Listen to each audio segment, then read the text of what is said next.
نظام د علاقې غیرتمندو پښتنو مسلمانانو ورونو حضرت مولانا محمد عاقل انصاری سے حفظه الله تعالی تفصیلی خطاب فرمائے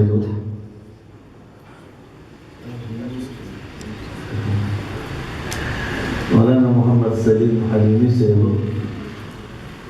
اور زمون کو شریک درون مشر مولانا ایوب جان سے او ډیر علماء کرام تشریف فرما دي نن د قران کریم په دې محفل کې تاسو ټول د الله رضا لپاره او د جناب محمد رسول الله صلی الله علیه وسلم د شفاعت په طلب کې د تناسي تفصیلی خطاب هغه فرمایلو زه صرف یو څو خبرې تاسو خوش گزار کړم په هندستان کې یو بادشاہ تیر شو سلطان محمود جوهری یو سلطان محمود غزنوی د کوم چې هندستان باندې ولس حمله کړې یو سلطان محمود د دنوم چې د سلطان محمود غزنوی د دنوم نو د دنوم سلطان ناصر الدین محمود غزنوی دا خپل نوم سلطان محمود او د محمود مشهور نوم ناصر الدین دا د سبکتګین زوی او هغه چې دا نوم سلطان محمود بلګریو داغه علماء سره ډیر زیات محبت په دې مدرسه کې به اکثر ناستو یو ورځ د رمضان ویشتمه وه ډیر علماء راجمع او دیم راغلی د هغو مجلس کې کېناستو وی چې زه د دې څو خبرې اورم یو مولانا صاحب راپاڅېدو هغه خبره چالو کړه نو په هغه خبره کې دا وی جناب محمد رسول الله صلی الله علیه وسلم فرمایلی دي چې قیامت پر ورځ به د انور په یو نیزه باندې وي او چې کله دې په یو نیزه باندې شي نو د تپش په دومره خطرناکي لکه د نور په ډېر زور دی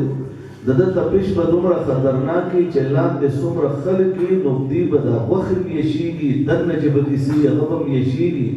او د دې په دومره تپش وي چې د اور تپش په دې ته هیڅ حیثیت نه لري دې به خلک سوځي په دغه وخت دا وفرمایل چې په دغه وخت کې به حافظ قرآن راشي نو د هغه د خاندان او د کورنۍ چې کوم خلک وي نو د حافظ قرآن به په دې باندې سورې وکړي نو د ده سورې چې بچا وي د ده خاندان والا چې وي نو هغه به د دغه اور تپش باندې ته نه رارسي نور خلک به پرې سوځي دا به بچ وي د بادشاه چې دا خبره واورېده نو دا بنده ده بعضې ټیم موږ هم داسې یو څیز باندې افسوس کوو نو موږ اسویلې وکړو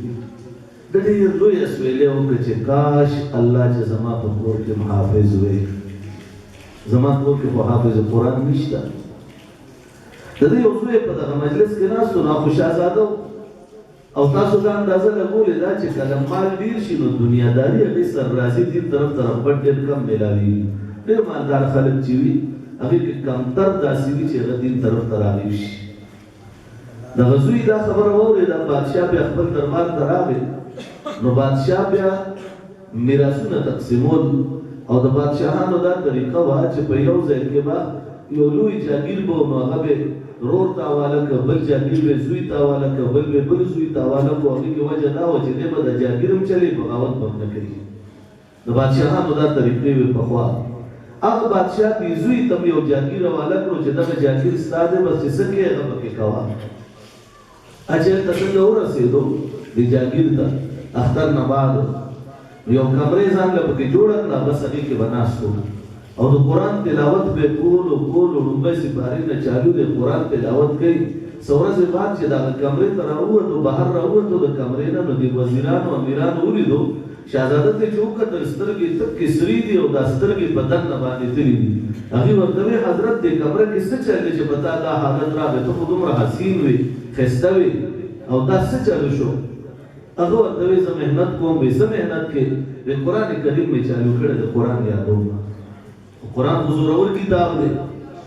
چې کله هغې دا حالت وکتو هغې ورته وی شهزاده خیر دی یاد پې کړې خو دا تا چې په ځان کوم حالت راوستی دی دا خو ټیک نه دی هغه ورته وی قسم دی تاسو خو سترګې سرې کېدل وایي که دا سترګې نو پکې ړندې شي دا بدن مې ټوټه ټوټه شي کم از کم د حافظانو صف کې خو به زه قیامت په ورځ راپاڅم الله به رانه هغه کار واخلي او زما د پلار ارمان به پوره شي پلار نه ده خبره د روژې میاشت راغله سلطان محمود خپل دربار کې ناست دی داسې حسرت په نگاه چاته ګوري چې ما ته به ختم څوک کوي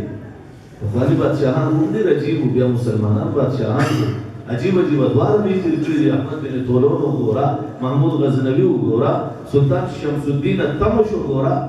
شمس الدین التمش د هندوستان بادشاہ دی لیکن داغه حالات وګوره نو د چې داسې قتل په دې کې دا بچی راغی دا زوی راغی نو پلار ته وایي په وخت کې بابا جانه ختم به کله شروع کوو هغه دوی بچی بس رمضان شروع شي نو بس څوک به راته وکړي ویې نه دي زه په دې وجه دا تپوس کوم چې ختم به څه کاله زه درته کوم بادشاه چې دې بچي ته وکتل نو اوچت راپاڅېدو داسې وبوږمېدو ورته وایي بچیه تا څه چل کړی دی وی بابا جانه تا چې حسرت وکړو قسم دې ما ډېر درد وکړو ما وی چې زما خاندان به لکه د هغه سوري نه هغه سورې به په دې باندې نه وي وی ما په هغه ورځ تحریه وکړه تا راله جاګیر راکړو زه لاړم ما په هغې کې کمره جوړه کړه او په ړومبي فرصت کې مې قرآن چالو کړو نن ما ټول قرآن یاد کړی د روژه کې به درته وروم انشاءالله چې کله دې بادشاه ته دې زوی د قرآن واورولو نو دا سلطان محمود تاریخ وګورئ سلطان محمود بیلګري چې ونو د خپل زوی ته وایي چې بچیه چې د ختم موقع وه نو هر څوک به هر چا له تحفه ورکوي وایي نن زه هم تا له تحفه درکومه هغه ورته وایي بابا څه تحفه ده ټولو مرا وزرا یې راجمع کړل او هغوی ټولو ته یې ویې دا زما تخت دی زه دې پاڅېدم دې ځای کېناستم نن نه بعد د دې وطن بادشاه زما دا بچی دی کوم چې قرآن یاد کړی دی الله دنیا ورکړه آخرت ورکړو ما شمس الدین التمش خبره راغله سلطان شمس الدین التمش